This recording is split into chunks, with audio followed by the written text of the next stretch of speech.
Bleak House by Charles Dickens. Chapter 26. Sharpshooters. Wintry morning, looking with dull eyes and sallow face upon the neighbourhood of Leicester Square, finds its inhabitants unwilling to get out of bed. Many of them are not early risers at the brightest of times, being birds of night who roost when the sun is high and are wide awake and keen for prey when the stars shine out. Behind dingy blind and curtain, in upper story and garret, skulking more or less under false names, false hair, false titles, false jewellery, and false histories, a colony of brigands lie in their first sleep. Gentlemen of the Green Baize Road, who could discourse from personal experience of foreign galleys and home treadmills, spies of strong governments that eternally quake with weakness and miserable fear, broken traitors, cowards, bullies, gamesters, shufflers, swindlers, and false witnesses, some not unmarked by the branding-iron beneath their dirty braid, all with more cruelty in them than was in Nero, and more crime than is in Newgate. For howsoever bad the devil can be in fustian or smock-frock, and he can be very bad in both, he is a more designing, callous, and intolerable devil when he sticks a pin in his shirt-front, calls himself a gentleman, backs a card or colour, plays a game or so of billiards, and knows a little about bills and promissory notes than in any other form he wears. And in such form Mr. Bucket shall find him, when he will, still pervading the tributary channels of Leicester Square. But the wintry morning wants him not and wakes him not. It wakes Mr. George of the shooting gallery and his familiar. They arise, roll up, and stow away their mattresses. Mr. George, having shaved himself before a looking-glass of minute proportions, then marches out, bare-headed and bare-chested, to the pump in the little yard, and anon comes back shining with yellow soap, friction, drifting rain, and exceedingly cold water. As he rubs himself upon a large jack-towel, blowing like a military sort of diver just come up, his hair curling tighter and tighter on his sunburnt temples the more he rubs it, so that it looks as if it never could be loosened by any less coercive instrument than an iron rake or a curry-comb, as he rubs and puffs and polishes and blows, turning his head from side to side the more conveniently to excoriate his throat, and standing with his body well bent forward to keep the wet from his martial legs, Phil, on his knees lighting a fire, looks round as if it were enough washing for him to see all that done, and sufficient renovation for one day to take in the superfluous health his master throws off. When Mr. George is dry, he goes to work to brush his head with 2 hard brushes at once, to that unmerciful degree that Phil, shouldering his way round the gallery in the act of sweeping it, winks with sympathy. This chafing over, the ornamental part of Mr. George's toilet is soon performed. He fills his pipe, lights it, and marches up and down smoking, as his custom is, while Phil, raising a powerful odour of hot rolls and coffee, prepares breakfast. He smokes gravely and marches in a slow time. Perhaps this morning's pipe is devoted to the memory of Gridley in his grave. "And so, Phil," says George of the shooting gallery after several turns in silence, "you were dreaming of the country last night?" Phil, by the by, said as much in a tone of surprise as he scrambled out of bed, "Yes, guv'ner." "What was it like?" "Hardly know what it was like, guv'ner," said Phil, considering. "How did you know it was the country?" "On account of the grass, I think, and the swans upon it," says Phil after further consideration. "What were the swans doing on the grass?" "They was eating of it, I expect," says Phil. The master resumes his march, and the man resumes his preparation of breakfast.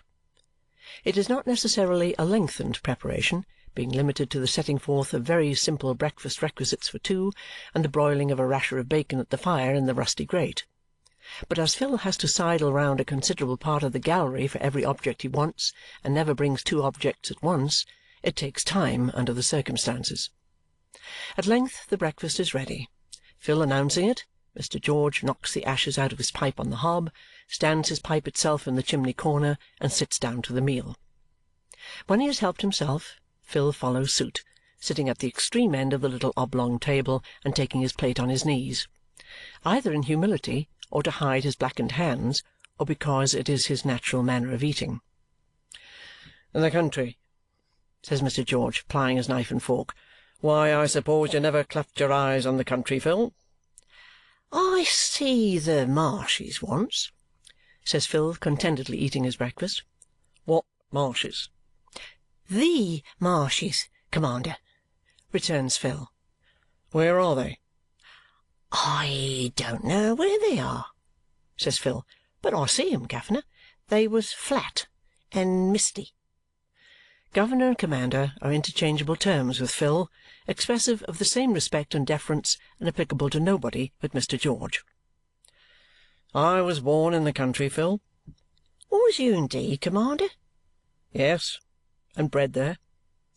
Phil elevates his one eyebrow, and after respectfully staring at his master to express interest, swallows a great gulp of coffee, still staring at him. "There's not a bird's note that I don't know," says Mr. George. "Not many an English leaf or berry that I couldn't name. Not many a tree that I couldn't climb yet if I was put to it. I was a real country boy once. My good mother lived in the country." "She must have been a fine old lady, Governor," Phil observes. "Aye, and not so old either, 35 years ago," says Mr. George. "But I'll wager that at 90 she would be near as upright as me, and near as broad across the shoulders." "Did she die at 90, Governor?" inquires Phil. "No. Bosh! Let her rest in peace. God bless her," says the trooper. "What set me on about country boys, and runaways, and good-for-nothings? You, to be sure. So you never clapped your eyes upon the country, marshes and dreams excepted, eh?" Phil shakes his head. "Do you want to see it?" No, I don't know as I do particular," says Phil. "The town's enough for you, eh?" "Why, you see, Commander," says Phil, "I ain't acquainted with anything else, and I doubt if I ain't a-getting too old to take to novelties." "How old are you, Phil?" asks the trooper, pausing as he conveys his smoking saucer to his lips. "I'm something with a 8 in it," says Phil. "It can't be 80, nor yet 18. It's betwixt 'em somewheres." Mr. George, slowly putting down his saucer without tasting its contents, is laughingly beginning, "Why, what the deuce, Phil," when he stops, seeing that Phil is counting on his dirty fingers. "I was just 8," says Phil, "agreeable to the parish calculation, when I went with the tinker. I was sent on an errand, and I see him a-sitting under an old building with a fire, all to himself, very comfortable, and he says, 'Would you like to come along a me, my man?' I says, 'Yes,' and him and me and the fire goes home to Clerkenwell together. That was April Fool Day. I was able to count up to 10. And when April Fool Day come round again, I says to myself, 'Now, old chap, you're 1 and a 8 in it.' April Fool Day after that, I says, 'Now, old chap, you're 2 and a 8 in it.' In course of time I come to 10 and a 8 in it, 2 10s and a 8 in it. When it got so high, it got the upper hand of me. But this is how I always know there's a 8 in it." "Ah!" says Mr. George, resuming his breakfast. "And where's the tinker?" "Drink put him in the hospital, Governor, and the hospital put him in a glass case, I have heerd," Phil replies mysteriously. "By that means you got promotion? Took the business, Phil?" "Yes, Commander, I took the business, such as it was. It wasn't much of a beat, round Saffron Hill, Hatton Garden, Clerkenwell, Smithfield, and there. Poor neighbourhood, where they uses up the kettles till they're past mending. Most of the tramping tinkers used to come and lodge at our place. That was the best part of my master's earnings. But they didn't come to me. I warn't like him. He could sing 'em a good song. I couldn't. He could play 'em a tune on any sort of pot you please, so as it was iron or block tin. I never could do nothing with a pot but mend it or bail it. Never had a note of music in me.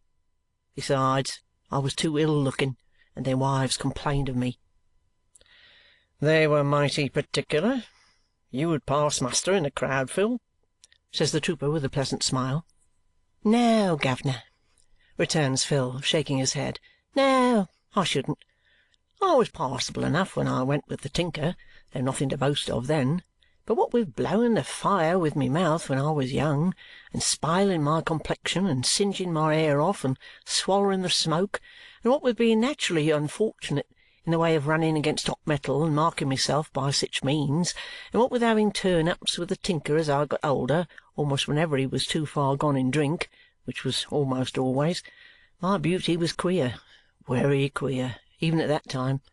As to since, what with a dozen years in a dark forge where the men was given to larking, and what with being scorched in a accident at the gas-works, and what with being blowed out of window-case filling at the firework business, I'm ugly enough to be made a show on." Resigning himself to which condition with perfectly satisfied manner, Phil begs the favour of another cup of coffee. While drinking it, he says, "It was after the case-filling blow-up when I first see you, Commander. You remember?" "I remember, Phil. You were walking along in the sun." "Crawling, guv'ner, agin a wall." "True, Phil. Shouldering your way on." "In a nightcap," exclaims Phil, excited. "In a nightcap." "And hobbling with a couple of sticks," cries Phil, still more excited. "With a couple of sticks when—" "When you stops, you know," cries Phil, putting down his cup and saucer and hastily removing his plate from his knees, "and says to me, 'What, comrade, you have been in the wars?' I didn't say much to you, Commander, then, for I was took by surprise. A person so strong and healthy and bold as you was should stop to speak to such a limping bag of bones as I was. But you says to me, says you, delivering it out of your chest as hearty as possible, so that it was like a glass of something hot, 'What accident have you met with? You have been badly hurt. What's amiss, old boy? Cheer up and tell us about it. Cheer up!' I was cheered already. I says as much to you. You says more to me. I says more to you. You says more to me. And here I am, Commander. Here I am, Commander," cries Phil, who has started from his chair and unaccountably begun to sidle away. "If a mark's wanted, or if it will improve the business, let the customers take aim at me. They can't spoil my beauty. I'm all right. Come on! If they want a man to box at, let 'em box at me. Let 'em knock me well about the head. I don't mind. If they want a light weight to be throwed for practice, Cornwall, Devonshire, or Lancashire, let 'em throw me. They won't hurt me. I have been throwed all sorts of styles all my life." With this unexpected speech, energetically delivered and accompanied by action illustrative of the various exercises referred to, Phil's squad shoulders his way round three sides of the gallery, and abruptly tacking off at his commander, makes a butt at him with his head, intended to express devotion to his service. He then begins to clear away the breakfast. Mr. George, after laughing cheerfully and clapping him on the shoulder, assists in these arrangements and helps to get the gallery into business order. That done, he takes a turn at the dumb-bells, and afterwards, weighing himself and opining that he is getting too fleshy, engages with great gravity in solitary broadsword practice. Meanwhile, Phil has fallen to work at his usual table, where he screws and unscrews, and cleans, and files, and whistles into small apertures, and blackens himself more and more, and seems to do and undo everything that can be done and undone about a gun. Master and man are at length disturbed by footsteps in the passage, where they make an unusual sound, denoting the arrival of unusual company. These steps, advancing nearer and nearer to the gallery, bring into it a group at first sight scarcely reconcilable with any day in the year but the 5th of November. It consists of a limp and ugly figure carried in a chair by two bearers and attended by a lean female with a face like a pinched mask, who might be expected immediately to recite the popular verses commemorative of the time when they did contrive to blow old England up, alive but for her keeping her lips tightly and defiantly closed as the chair is put down. At which point the figure in it gasping, "Oh, Lord! Oh, dear me! I'm shaken!" adds, "How-de-do, my dear friend, how-de-do?" Mr. George then descries, in the procession, the venerable Mr. Smallweed out for an airing, attended by his granddaughter Judy as body-guard. "Mr. George, my dear friend," says Grandfather Smallweed, removing his right arm from the neck of one of his bearers, whom he has nearly throttled coming along.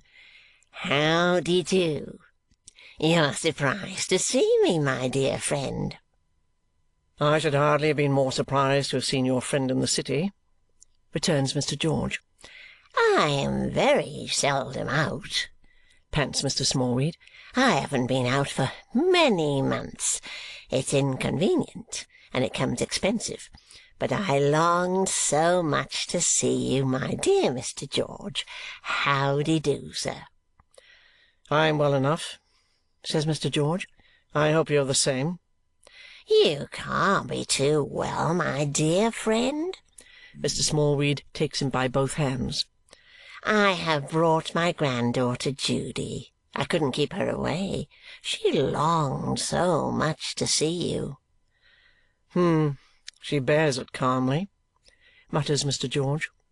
So we got a hackney cab and put a chair in it, and just round the corner they lifted me out of the cab and into the chair and carried me here that I might see my dear friend in his own establishment. This, says Grandfather Smallweed, alluding to the bearer, who has been in danger of strangulation and who withdraws, adjusting his windpipe, is the driver of the cab. He has nothing extra. It is by agreement included in his fare. This person, the other bearer, we engaged in the street outside for a pint of beer, which is twopence. Judy, give the person twopence. I was not sure you had a workman of your own here, my dear friend, or we needn't have employed this person. Grandfather Smallweed refers to Phil with a glance of considerable terror and a half-subdued, "Oh, Lord! Oh, dear me!" nor in his apprehension on the surface of things without some reason, for Phil, who has never beheld the apparition in the black velvet cap before, has stopped short with a gun in his hand, with much of the air of a dead shot intent on picking Mr. Smallweed off as an ugly old bird of the crow species. "Judy, my child," says Grandfather Smallweed, "give the person his twopence. It's a great deal for what he has done." The person, who is one of those extraordinary specimens of human fungus that spring up spontaneously in the western streets of London, ready dressed in an old red jacket with a mission for holding horses and calling coaches, received his twopence with anything but transport, tosses the money into the air, catches it over-handed, and retires. "My dear Mr. George," says Grandfather Smallweed, "would you be so kind as help to carry me to the fire? I am accustomed to a fire, and I am an old man, and I soon chill. Oh, dear me!" His closing exclamation is jerked out of the venerable gentleman by the suddenness with which Mr. Squod, like a genie, catches him up, chair and all, and deposits him on the hearthstone. "Oh, Lord!" says Mr. Smallweed, panting. "Oh, dear me! Oh, my stars! Oh, my dear friend, your workman is very strong and very prompt. Oh, Lord, he is very prompt. Judy, draw me back a little. I'm being scorched in the legs." Which indeed is testified to the noses of all present by the smell of his worsted stockings. The gentle Judy, having backed her grandfather a little way from the fire, and having shaken him up as usual, and having released his overshadowed eye from its black velvet extinguisher, Mr. Smallweed again says, "Oh, dear me! Oh, Lord!" and looking about and meeting Mr. George's glance, again stretches out both hands. "My dear friend, so happy in this meeting. And is this your establishment? It's a delightful place. It's a picture. You never find that anything goes off here accidentally, do you, my dear friend?" adds Grandfather Smallweed, very ill at ease. No, no, no fear of that." "And your workman, oh, dear me, he never lets anything off without meaning it, does he, my dear friend?" "He has never hurt anybody but himself," says Mr. George, smiling. "But he might, you know. He seems to have hurt himself a good deal, and he might hurt somebody else," the old gentleman returns. "He mightn't mean it, or he even might. Mr. George, will you order him to leave his infernal firearms alone and go away?" Obedient to a nod from the trooper, Phil retires, empty-handed, to the other end of the gallery. Mr. Smallweed, reassured, falls to rubbing his legs.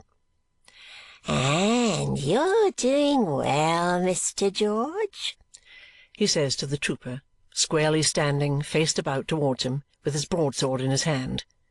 "You are prospering, please the powers?" Mr. George answers with a cool nod, adding, "Go on. You have not come to say that, I know." "You are so sprightly, Mr. George," returns the venerable grandfather. "You are such good company." "Ha, ha, ha! Go on," says Mr. George. "My dear friend, but that sword looks awful gleaming and sharp. It might cut somebody by accident. It makes me shiver, Mr. George. Curse him!" says the excellent old gentleman apart to Judy, as the trooper takes a step or two away to lay it aside.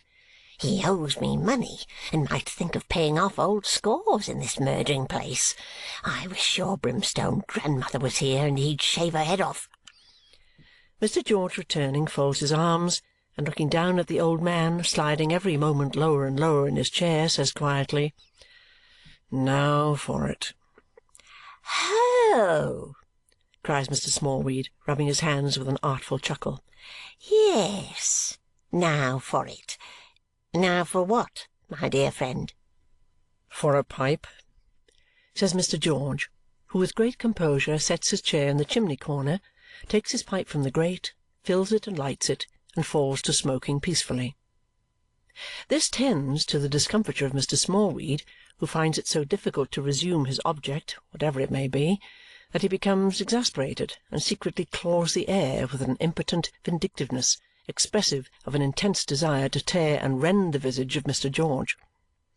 As the excellent old gentleman's nails are long and leaden, and his hands lean and veinous, and his eyes green and watery, and over and above this, as he continues, while he claws, to slide down in his chair and to collapse into a shapeless bundle, he becomes such a ghastly spectacle, even in the accustomed eyes of Judy, that young virgin pounces at him with something more than the ardour of affection, and so shakes him up and pats and pokes him in divers parts of his body, but particularly in that part which the signs of self-defence would call his wind, that in his grievous distress he utters enforced sounds like a pavior's rammer. When Judy has by these means set him up again in his chair with a white face and a frosty nose, but still clawing, she stretches out her weazen forefinger and gives Mr. George one poke in the back.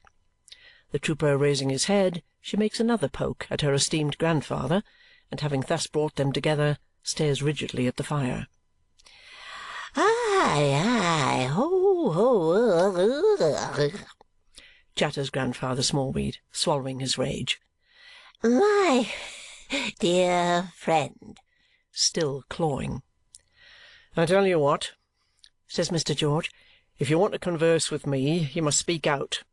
I am one of the roughs, and I can't go about and about. I haven't the art to do it. I'm not clever enough. It don't suit me. When you go winding round and round me," says the trooper, putting his pipe between his lips again, "damme if I don't feel as if I was being smothered." And he inflates his broad chest to its utmost extent, as if to assure himself that he is not smothered yet.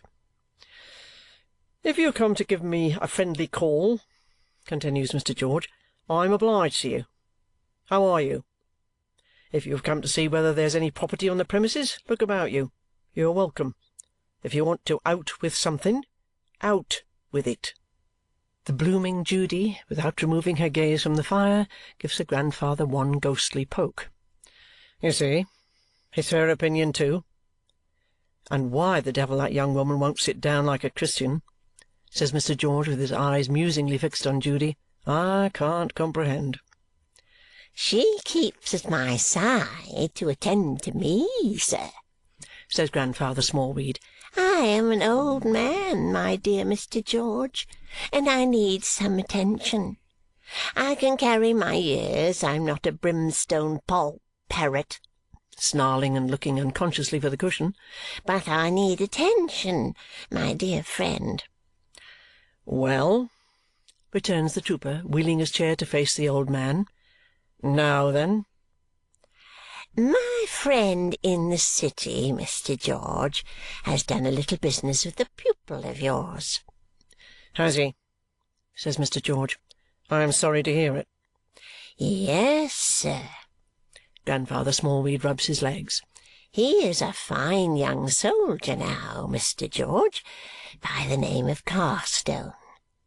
Friends came forward and paid it all up, honourable. Did they? Returns Mr. George. Do you think your friend in the city would like a piece of advice? I think he would, my dear friend, from you. I advise him, then, to do no more business in that quarter. There's no more to be got by it. The young gentleman, to my knowledge, is brought to a dead halt. No, no, my dear friend, no, Mr. George. No, sir, remonstrates Grandfather Smallweed, cunningly rubbing his spare legs. Not quite a dead halt, I think. He has good friends, and he is good for his pay, and he is good for the selling price of his commission, and he is good for his chance in a lawsuit, and he is good for his chance in a wife, and, oh, do you know, Mr. George, I think my friend would consider the young gentleman good for something yet, says Grandfather Smallweed, turning up his velvet cap and scratching his ear like a monkey. Mr. George, who has put aside his pipe and sits with an arm on his chair-back, beats a tattoo on the ground with his right foot, as if he were not particularly pleased with the turn the conversation has taken. But to pass from one subject to another, resumes Mr. Smallweed, to promote a conversation, as a joker might say, to pass, Mr. George, from the ensign to the captain. What are you up to now? Asked Mr. George, pausing with a frown and stroking the recollection of his moustache. What captain? Our captain, the captain we know of, Captain Hawdon. Oh, that's it, is it? Says Mr. George with a low whistle as he sees both grandfather and granddaughter looking hard at him. You are there. Well, what about it? Come, I won't be smothered any more. Speak. My dear friend, returns the old man, I was applied. Judy, shake me up a little. I was applied to yesterday about the captain, and my opinion still is that the captain is not dead. Bosh! Observes Mr. George. What was your remark, my dear friend? Inquires the old man with his hand to his ear. Bosh! How? Says Grandfather Smallweed. Mr. George, of my opinion you can judge for yourself, according to the questions asked of me and the reasons given for asking 'em. Now, what do you think the lawyer making the inquiries wants? A job, says Mr. George. Nothing of the kind. Can't be a lawyer, then, says Mr. George, folding his arms with an air of confirmed resolution. My dear friend, he is a lawyer, and a famous one. He wants to see some fragment in Captain Hawdon's writing. He don't want to keep it. He only wants to see it and compare it with a writing in his possession. Well? Well, Mr. George, happening to remember the advertisement concerning Captain Hawdon and any information that could be given respecting him, he looked it up and came to me, just as you did, my dear friend. Will you shake hands? So glad you came that day. I should have missed forming such a friendship if you hadn't come. Well, Mr. Smallweed, says Mr. George, again after going through the ceremony with some stiffness. I had no such thing. I have nothing but his signature. Plague, pestilence, and famine, battle, murder, and sudden death upon him, says the old man, making a curse out of one of his few remembrances of a prayer, and squeezing up his velvet cap between his angry hands. I have 500,000 of his signatures, I think. But you, breathlessly recovering his mildness of speech as Judy readjusts the cap on his skittle ball of a head, you, my dear Mr. George, are likely to have some letter or paper that would suit the purpose. Anything would suit the purpose, written in the hand. Some writing in that hand, says the trooper, pondering. Maybe I have. My dearest friend. Maybe I have not. How? Says Grandfather Smallweed, crestfallen. But if I had bushels of it, I would not show as much as would make a cartridge without knowing why. Sir, I've told you why. My dear Mr. George, I've told you why. Not enough, says the trooper, shaking his head. I must know more and approve it. Then will you come to the lawyer? My dear friend, will you come and see the gentleman? Urges Grandfather Smallweed, pulling out a lean old silver watch with hands like the leg of a skeleton. I told him it was probable I might call upon him between 10 and 11 this forenoon, and it's now 10:30. Will you come and see the gentleman, Mr. George? Says he gravely. I don't mind, though why this should concern you so much I don't know. Everything concerns me that has a chance in it of bringing anything to light about him. Didn't he take us all in? Didn't he owe us immense sums all round? Concern me? Who can anything about him concern more than me? Not my dear friend, says Grandfather Smallweed, lowering his tone, that I want you to betray anything. Oh, far from it. Are you ready to come, my dear friend? Aye, I'll come in a moment. I promise nothing, you know. No, my dear Mr. George, no. And you mean to say you're going to give me a lift to this place, wherever it is, without charging for it?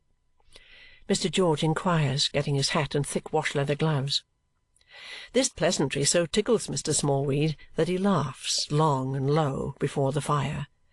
But ever while he laughs, he glances over his paralytic shoulder at Mr. George and eagerly watches him as he unlocks the padlock of a homely cupboard at the distant end of the gallery, looks here and there upon the higher shelves, and ultimately takes something out with a rustling of paper, folds it, and puts it in his breast.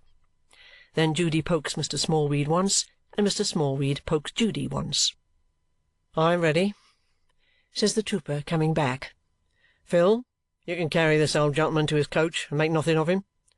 Oh, dear me! Oh, Lord! Stop a moment, says Mr. Smallweed. He's so very prompt. Are you sure you can do it carefully, my worthy man? Phil makes no reply, but seizing the chair and its load, sidles away, tightly hugged by the now speechless Mr. Smallweed, and bolts along the passage as if he had an acceptable commission to carry the old gentleman to the nearest volcano. His shorter trust, however, terminating at the cab, he deposits him there, and the fair Judy takes her place beside him, and the chair embellishes the roof, and Mr. George takes the vacant place upon the box. Mr. George is quite confounded by the spectacle he beholds from time to time as he peeps into the cab through the window behind him, where the grim Judy is always motionless, and the old gentleman with his cap over one eye is always sliding off the seat into the straw and looking upward at him out of his other eye, with a helpless expression of being jolted in the back. End of chapter 26.